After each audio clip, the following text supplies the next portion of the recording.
News చూసిన parliament ఎన్నికలకు కాంగ్రెస్ కసరత్తు చేస్తుంది. ఎంపీ టికెట్ కోసం దరఖాస్తులు పూర్తవడంతో అభ్యర్థుల ఎంపికపై పార్టీ ఎన్నికల కమిటీ ఫోకస్ చేసింది. ఈ మేరకు 6వ తేదీన పీఈసీ సమావేశం కమిటీ భేటీ కానుంది. పీసీసీ అధ్యక్షులు సీఎం రేవంత్ రెడ్డి అధ్యక్షతన ఈ సమావేశం కొనసాగనుంది.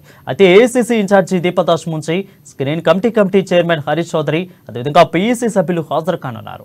17 పార్లమెంటు సెగ్మెంట్ల నుంచి వచ్చిన దరఖాస్తులను కమిటీ పరిశీలించనుంది.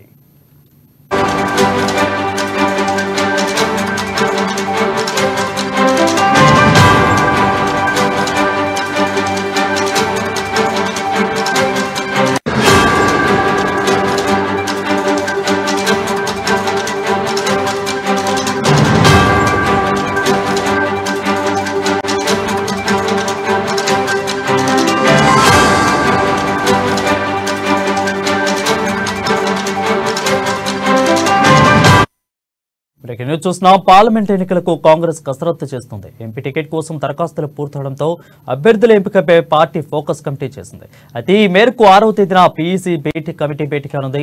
పీసీసీ అధ్యక్షులు సీఎం రేవంత్ రెడ్డి అధ్యక్షతన సమావేశం కానున్నారు. ACC incharge Deepa Das Munshi, screening committee సభ్యులు చైర్మన్ హరీష్ చౌదరి, అదేవిధంగా పీఈసీ సభ్యులు హాజరు కానున్నారు. 17 పార్లమెంటు సెగ్మెంట్ల నుంచి వచ్చిన దరఖాస్తులను కమిటీ పరిశీలించనుంది.